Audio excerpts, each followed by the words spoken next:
Imagine this. A quiet evening in London, the streets dimmed under blackout rules, families settling uneasily into shelters beneath their homes. Then, from far above, a low hum begins. At first it could be mistaken for distant thunder, but soon the sound multiplies, growing heavier, darker, until the very air vibrates with menace. Civilians in Britain quickly learned to recognize it the approach of German bombers. That sound meant terror, destruction, and death descending from the sky. For the United States audience today, it's hard to fully imagine what it felt like to wait in silence, wondering if the next whistle of falling bombs would mark the last moment of your life. For those in Britain during 1940 and 1941, this was not imagination, it was reality. The Second World War brought combat to places that had never before been considered battlefields. It's unlike the trenches of World War I or the tank battles in Europe. This new war made ordinary neighborhoods into targets. Civilians, men, women, and children became unwilling participants in a brutal campaign of aerial bombardment. For Londoners, the Blitz was not just a military strategy. It was a nightly terror designed to break morale, to shatter the will of a nation. Families gathered in cellars, subway tunnels, and hastily built shelters, clinging to each other as bombs rained down. Their world shrank to the darkness around them and the ominous roar above. Across Britain, this was life under siege, not from soldiers at the gate, but from the sky itself. In September 1940, Germany launched a relentless bombing campaign against Britain. The goal was clear: destroy industry, cripple infrastructure, and terrify civilians into surrender. London endured 57 consecutive nights of bombing, followed by months of raids that stretched well into 1941. Coventry was reduced to smoldering ruins. Liverpool, Bristol, and countless smaller towns faced devastation. Each raid left scars not only on the streets but on the hearts of the people. Yet out of this terror emerged something powerful: resilience. Civilians adapted in ways that seemed unimaginable. Milkmen delivered bottles through rubble-strewn streets, newspapers printed despite shattered offices. Children played near craters left by bombs. Life astonishingly carried on amid destruction. This resilience became known as the Blitz spirit, a quiet defiance that kept Britain standing. For children, the war was especially terrifying. Many were evacuated from cities to live with strangers in the countryside, separated from parents for months or even years. Those who stayed endured sleepless nights underground, clutching gas masks and listening to explosions overhead. Imagine being 8 years old, hearing the whistle of bombs, feeling walls tremble, and seeing dust rain down with every blast. In the morning, children emerged into streets that looked like alien landscapes, homes flattened, fires smoldering, neighbors gone. Yet childhood somehow persisted. Boys collected shrapnel as trophies. Girls sang songs in shelters to drown out the noise. These moments of fragile normalcy were threads of hope woven through nights of chaos and fear. The United States, at that time, still untouched by bombing raids, witnessed these horrors mainly through newsreels, radio broadcasts, and the words of war correspondents. For American audiences, the devastation in Britain stirred sympathy, outrage, and a growing sense of involvement in a conflict that was not yet theirs.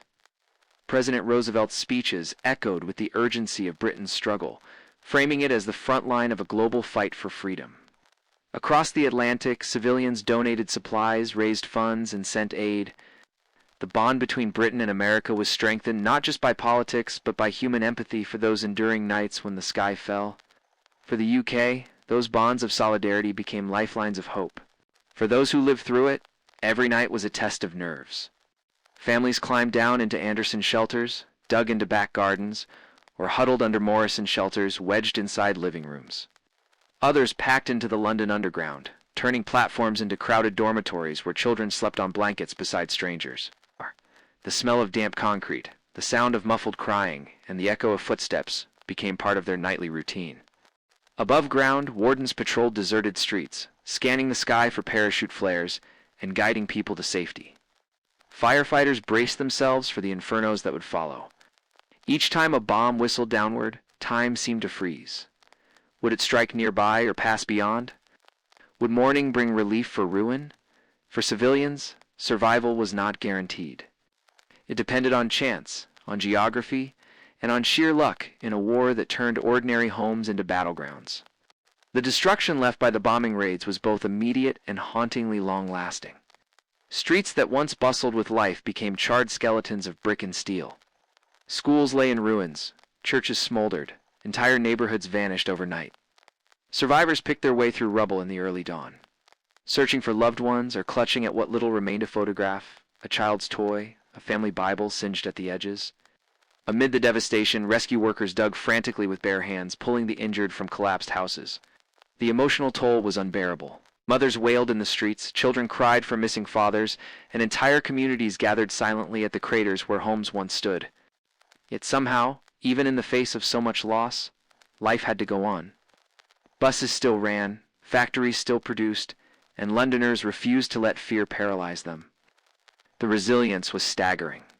Perhaps the most extraordinary element of Britain's wartime experience was this determination to carry on, regardless of the destruction. Newspapers referred to it as the Blitz spirit, but for those living through it, it was simply necessity.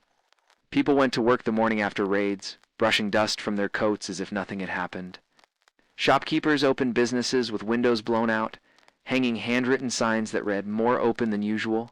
Couples courted in bomb shelters. Families gathered around radios to hear Churchill's speeches, drawing strength from his defiant words, "We shall never surrender." This collective endurance was not about bravado. It was about survival, and about proving to the world, especially allies across the Atlantic, that Britain would not collapse under fire. The Blitz spirit became both a coping mechanism and a powerful symbol of unity that still resonates in British memory today. But the raids were not without profound psychological cost. Night after night of fear and exhaustion wore down even the bravest spirits. Children wet their beds, adults suffered nightmares, and countless people endured what we would now recognize as post-traumatic stress. For civilians, there was no front line to escape. Home itself was the battlefield. Some grew numb to the destruction, walking past smoldering ruins as if it were ordinary. Others broke under the strain, unable to reconcile the normal rhythms of daily life with the constant threat of annihilation. And yet, even this, shared trauma, bound communities together. Neighbors helped each other rebuild walls, share meals, and grieve losses. The raids forged bonds of solidarity, where survival depended as much on the kindness of others as on sheer luck. For many, that sense of togetherness was the only light in the long nights of terror. As Britain endured the Blitz, the world watched with fascination and horror. In the United States, audiences followed newsreels, showing Londoners calmly sipping tea among ruins or sleeping stoically in subway tunnels. These images were powerful propaganda, shaping American perceptions of the British as heroic, steadfast allies. They also highlighted a terrifying truth. Modern war no longer spared civilians. If London could burn, so too could New York or Chicago. Should America be drawn into the conflict? For Americans, still debating entry into the war, the courage of ordinary British citizens under bombardment created both admiration and urgency. The idea of a people holding firm while bombs rained from the sky struck a chord across the Atlantic. It was not just Britain's fight anymore. It was a fight for civilization itself. The Blitz made that reality clear to millions watching from afar. While Britain struggled to endure night after night of the Blitz, the tide of war eventually shifted. By 1942 and 1943, the Allies carried the fight back to Germany with massive bombing campaigns aimed at crippling industry and breaking morale. The roles were reversed. Now German families huddled in basements, listening to the thunder of British Lancasters and American flying fortresses overhead. Entire cities became targets: Hamburg, Berlin, Cologne, Dresden. The firepower unleashed was staggering, far beyond anything the Luftwaffe had once thrown at London. What began as strategic missions to disrupt war production evolved into nights where entire neighborhoods vanished beneath firestorms.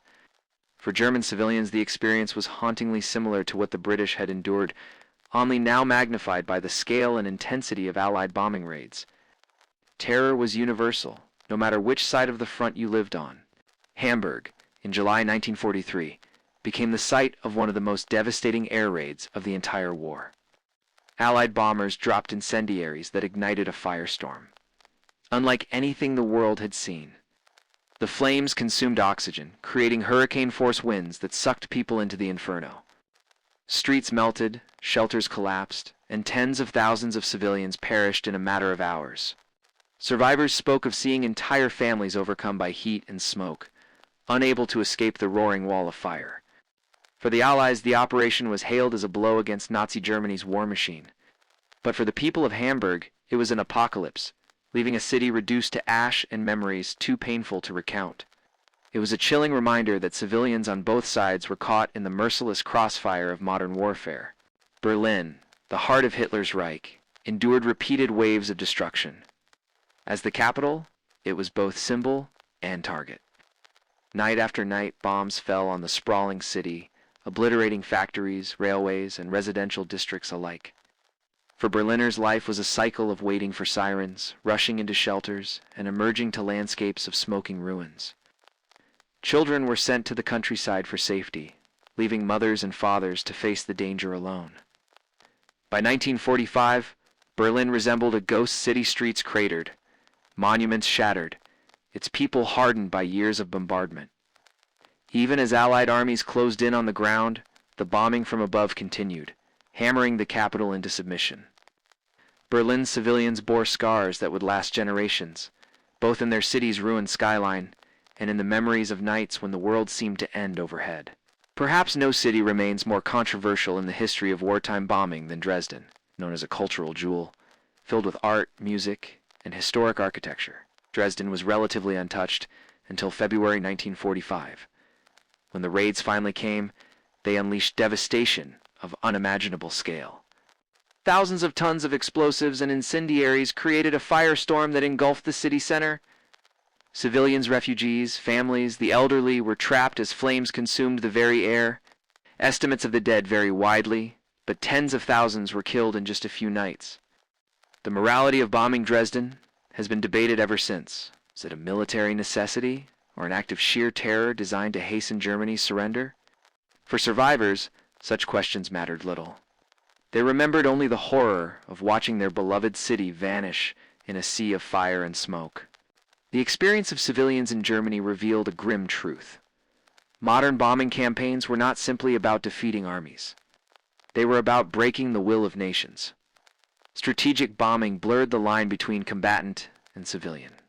In Hamburg, Dresden, and Berlin, mothers dug frantically for children in rubble, just as British families had in London and Coventry.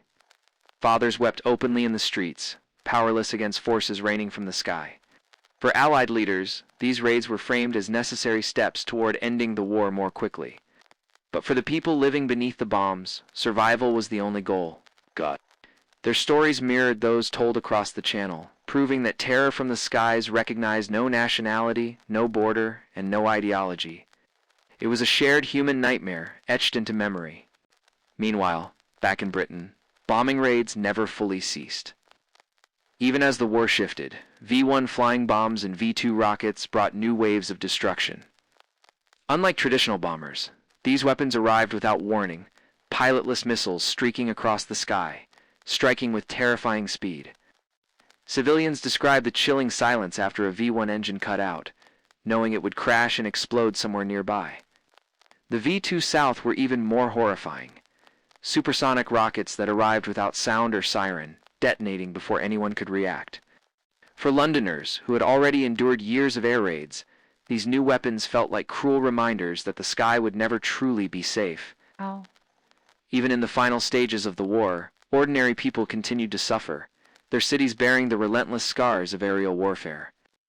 Across the Atlantic, Americans were spared the nightly terror of bombs falling on their cities.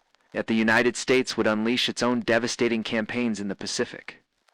By 1944 and 1945, American B-29 bombers turned their sights on Japan. Tokyo, Osaka, Nagoya one by one, Japanese cities became infernos. Wooden houses made them especially vulnerable to incendiary bombs. Families were incinerated in their sleep, entire neighborhoods reduced to smoldering ash. For Japanese civilians, the experience echoed that of Londoners and Berliners before them, only intensified by the scale of destruction. Civilians fled carrying only what they could, searching desperately for water as flames devoured everything around them. The firebombing of Tokyo in March 1945 killed over 100,000 people in a single night, making it one of the deadliest air raids in human history. If Tokyo represented the horror of conventional bombing, Hiroshima and Nagasaki revealed an entirely new dimension of destruction. On August 6, 1945, the first atomic bomb was dropped on Hiroshima, vaporizing tens of thousands instantly and leveling the city within seconds. Survivors describe shadows of people burned into walls, bodies turned to ash in the blink of an eye. 3 days later, Nagasaki suffered the same fate. The atomic bombings ended the war, but they also ushered humanity into an age where the power to annihilate entire cities lay within a single weapon. For civilians, the terror of bombing raids had reached its ultimate form. Not just fire from the sky, but annihilation itself. The survivors, known as hibakusha, carried physical and emotional scars that testified to the unimaginable cost of modern war. The cumulative effect of these bombing campaigns in Britain, Germany, Japan, and beyond was staggering. Millions of civilians were killed, millions more displaced. Cities that had taken centuries to build were destroyed in days. Yet even in this devastation, threads of resilience emerged. Families rebuilt homes brick by brick. Communities gathered in ruins to mourn, remember, and begin again. For many, survival itself was an act of defiance, a statement that no matter how much destruction rained from the sky, life would continue. This resilience became part of national identities. The Blitz spirit in Britain, the Trümmerfrauen, women clearing rubble in Germany, the survivors of firebombing in Japan. Each nation carried its scars differently, but all shared the same haunting memory of nights when survival depended on endurance against impossible odds. For Americans and Britons watching these events unfold, the lesson was sobering. Air power had changed the nature of war forever, no longer confined to front lines or distant battlefields. War had invaded living rooms, kitchens, and schoolyards. Civilians were no longer bystanders, they were targets. The legacy of World War II's bombing campaigns was not only the rubble left behind, but the realization that future wars would inevitably place ordinary people in the crosshairs. And yet, from these ashes also grew a determination to prevent such horror from happening again. Memorials were built, treaties signed, and the phrase never again echoed through generations. But for those who had lived beneath the bombs, no memorial could erase the memories of nights when the sky itself became the enemy. Life under the bombs was not just about survival in the moment, it was about finding ways to endure the long months and years of uncertainty. For British civilians, that meant turning the underground into makeshift neighborhoods, complete with libraries, concerts, and even classrooms for children. Families decorated their shelters with small touches of home, a blanket here, a photograph there, trying to preserve dignity amid the chaos. In Germany and Japan, people adapted in similar ways, carrying their belongings into basements, digging deeper bunkers, or retreating to countryside villages. And no matter how much effort they put into building safety, no one was truly protected. A direct hit could erase entire families in an instant. What kept people going was the determination to cling to normalcy, to prove that even in the darkest nights, life could not be entirely extinguished by fear and fire. Children, perhaps more than anyone, embodied this resilience. In London, they played games in the underground, skipping over chalk lines drawn on station platforms, while bombs thundered above. In Hamburg and Dresden, they scavenged through rubble, turning twisted metal into toys. In Tokyo, they gathered around small fires in the ruins, telling stories to distract from hunger and fear. Yet their laughter was fragile, often interrupted by the sound of sirens or the distant rumble of engines. Many carried memories of separation, as evacuations sent them to live with strangers or relatives in far-off towns. For some, childhood was stolen entirely, replaced by the constant awareness that life could end at any moment. Their innocence was shaped by destruction, and their resilience became a silent testimony to humanity's will to survive, even when surrounded by devastation too vast for a child to comprehend. The psychological scars of bombing raids often lingered far longer than the physical ones. Nightmares haunted survivors for decades, the sound of an airplane overhead enough to trigger panic. Some could never sleep without lights on, while others flinched at the crack of thunder.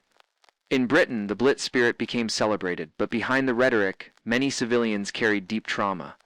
In Germany, survivors spoke of wandering through burning streets, clutching the hands of lost loved ones.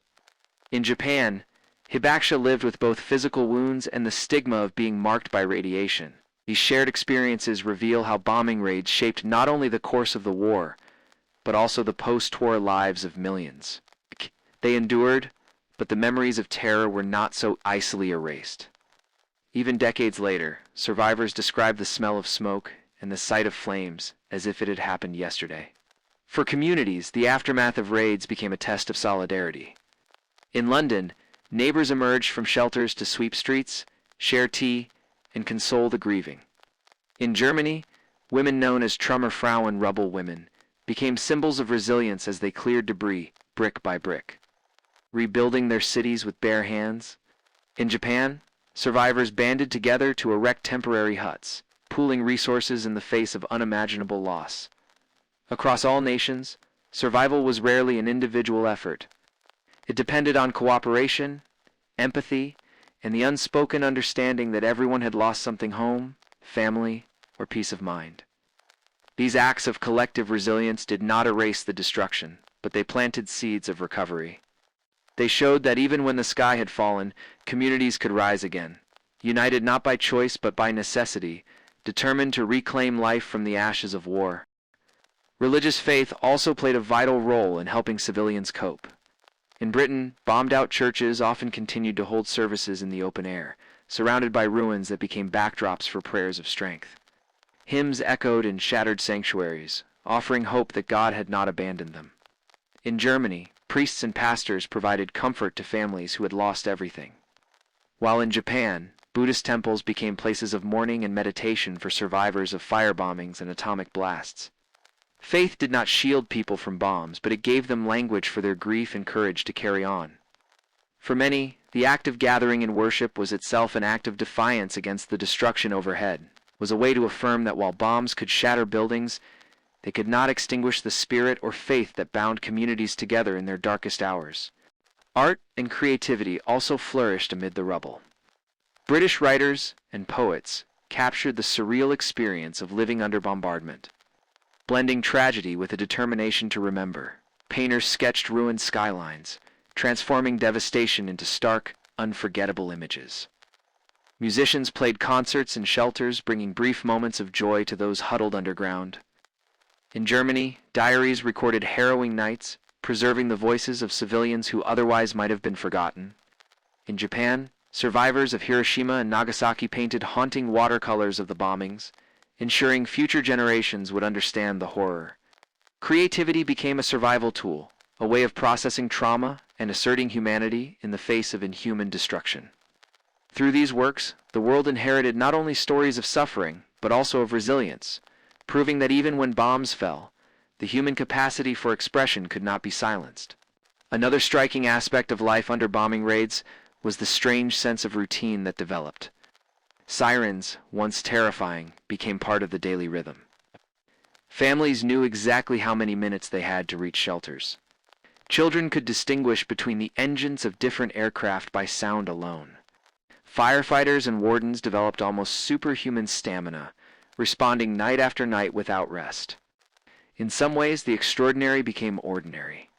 People adjusted to shortages, carried gas masks everywhere, and accepted the risk of death as part of existence. But beneath this facade of routine was constant tension. Each knock on the door, each late arrival home, carried the dread that someone had been lost to the bombs. Routine was a mask necessary for survival, but fragile in a world where normal life had been shattered by war from above. Food shortages made life even harder. In Britain, rationing became a way of life-limited meat, sugar, and butter, carefully distributed. With families learning to stretch meals creatively, victory gardens sprouted in backyards and parks, turning every scrap of soil into a lifeline.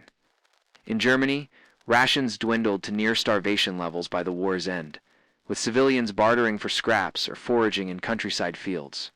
In Japan, hunger became desperate after the firebombings destroyed food supplies, forcing families to survive on rice, gruel, or whatever they could scavenge. The bombs not only destroyed buildings, but also disrupted supply chains, making survival a constant struggle against hunger as well as fear. Yet even here, resilience showed itself. Neighbors shared what little they had, mothers skipped meals so children could eat, and communities found ways to endure despite the gnawing emptiness in their stomachs. Despite the trauma, moments of humanity shone through. In London, stories emerged of strangers guiding injured neighbors to safety, or firemen risking their lives to rescue pets trapped in burning homes. In Germany, civilians pulled Allied prisoners of war from rubble, treating them with the same compassion they showed their own families. In Tokyo, survivors carried wounded strangers on their backs through flames, refusing to leave anyone behind. These acts of kindness revealed a powerful truth. Even under the worst conditions, human empathy endured. The bombs may have sought to break spirits, but instead, they often strengthened bonds. People learned that survival was not only about escaping death, but about helping others to live. These moments became cherished memories amid horror, reminders that even when the sky rained destruction, the heart could still choose compassion. For the United States and Britain, these stories of endurance became central to post-war memory. In America, the image of the brave Londoner sipping tea among ruins shaped cultural admiration for Britain. In Britain, the Blitz spirit became a symbol of national pride, invoked for decades whenever resilience was needed. In Germany and Japan, memories of destruction carried different lessons, a sobering recognition of war's cost and a lasting commitment to peace. Yet across all nations, civilians who lived through the bombings shared a unique understanding. They knew what it meant to hear engines in the night and wonder if dawn would ever come. They understood the fragility of life when the sky itself became the enemy. And they carried forward a message that resonates even today, that war spares no one, and its greatest victims are often those who never picked up a weapon.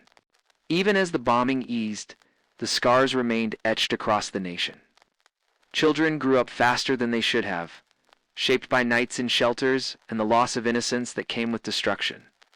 Parents carried silent burdens, unable to protect their families from the randomness of war. Entire cities bore wounds that would take decades to heal, streets rebuilt in unfamiliar ways, landmarks gone forever. Yet for many survivors, the deepest scars were not physical, but emotional. The sudden silence after raids could feel more unsettling than the explosions themselves, as though waiting for the next strike became a permanent part of life. For Britain, victory in the air war was not simply about repelling the enemy, it was about reclaiming a sense of safety, however fragile. That safety was never truly restored, but the determination to rebuild became a national mission, turning grief into resilience. In the United States, the Blitz had left an indelible mark on public opinion. The newsreels of bombed-out London, paired with stories of defiant families carrying on, resonated deeply with American audiences. They saw in Britain's struggle a reflection of values they cherished: liberty, courage, endurance. When the U.S. finally entered the war after Pearl Harbor, many remembered the images of British resilience under fire. The connection between the two nations, already bound by history and language, now deepened through shared sacrifice. What began as admiration evolved into partnership, cementing the Anglo-American alliance that would shape the rest of the war and the post-war world. For Americans, the Blitz was not just a distant story. It was a warning, a rallying cry, and ultimately, a call to action that could no longer be ignored. For those who lived through the bombing raids, life after the war was never the same. Survivors often spoke of sounds and smells that triggered memories. The drone of an engine overhead, the acrid scent of smoke, the faint echo of an air raid siren. These sensory reminders could pull them instantly back into moments of fear, even years later. Many carried grief for lost family members, neighbors, and friends. Others bore survivors' guilt, wondering why they had lived when so many perished. Yet they also carried pride in having endured, in having refused to break, in having shown the world that ordinary civilians could withstand extraordinary hardship. Their stories passed down to children and grandchildren, became family legends. They were not tales of glory, but of endurance, reminding future generations that survival itself can be a form of victory. Cities rebuilt, but never exactly as before. Coventry, once famed for its medieval beauty, was reshaped into a modern landscape after its near-total destruction. London's skyline, too, was forever altered, its churches restored, its neighborhoods reimagined, its scars woven into the fabric of the city. For visitors today, the architecture tells the story as much as the museums and memorials. Beneath the surface of bustling modern life, echoes of the Blitz remain. Plaques mark where bombs fell, preserved shelters serve as museums, and annual commemorations remind the public of sacrifices made. In this way, memory persists not only in history books, but in the very stones of the cities themselves. For Britain, rebuilding was not simply about recovery, it was about honoring those who endured and ensuring that the lessons of that dark chapter were never forgotten. The Blitz also changed the way wars would be fought and remembered. It showed that air power alone could not break a nation's will. Instead of submission, the raids hardened civilian resolve. Instead of panic, they created solidarity. Military strategists took note, and later bombing campaigns would shift focus. But the lesson remained clear. Civilians were not passive bystanders. They were participants in the war effort, their resilience as critical as soldiers on the front lines. The experience blurred the lines between battlefield and home, redefining what total war meant for ordinary Britons. That was a heavy burden to bear, but it was also a testament to their role in history. Their suffering proved that victory was not just forged in combat, but in endurance, sacrifice, and unwavering faith in survival against the odds. Even across generations, the Blitz continues to shape cultural identity. Films, novels, and documentaries revisit the nights when the sky fell, portraying both the horror and the heroism of those times. For some, these stories inspire nostalgia for a perceived age of unity and courage. For others, they serve as cautionary tales about the devastating cost of war. In classrooms, children learn about the Blitz not only as history, but as a moral lesson, one that emphasizes resilience, community, and the fragile value of peace. Each retelling keeps alive the voices of those who endured, ensuring they are not lost to time. For audiences abroad, especially in America, these stories remain compelling. They remind us that behind every headline and statistic are human lives, caught in circumstances beyond their control, yet determined to endure. As survivors aged, many shared their memories in interviews, memoirs, and oral histories. Their voices cracked as they recalled the sirens, the terror, and the courage of neighbors. These personal accounts humanized what might otherwise be reduced to military history. They revealed the small details: a tin of biscuits passed around a shelter, the strain of keeping children quiet as bombs fell, the relief of hearing all clear at dawn. Such testimonies bridged generations, connecting modern audiences to experiences almost unimaginable today. For people in the U.S. and elsewhere, these stories resonated because they transcended national borders. Fear, loss, hope, these are universal emotions. Listening to them, we are reminded not just of Britain's wartime ordeal, but of the resilience of humanity itself. When the Sky Fell is more than a story of bombs and ruins. It is a story of ordinary people facing the unthinkable with extraordinary courage. It is the story of mothers who comforted their children as the world shook around them, fathers who cleared rubble by day and braced for destruction by night, of children who found laughter even in underground shelters. It is a reminder that history is not only made by generals and politicians, but by countless civilians whose names rarely appear in textbooks. Their resilience, their determination to hold on to life and dignity, is as much a part of victory as any battlefield triumph. To tell their story is to honor their strength, and to ensure their legacy continues to inspire. For audiences in America and beyond, these stories hold a special weight.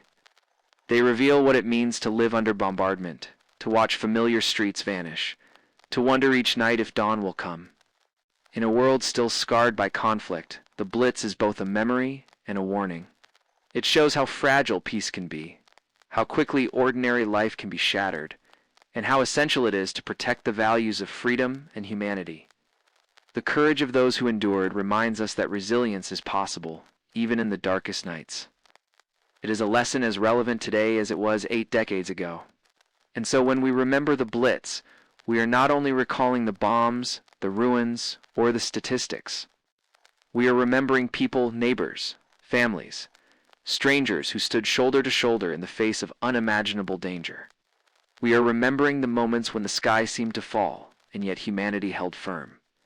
Their story belongs not only to Britain, but to the world.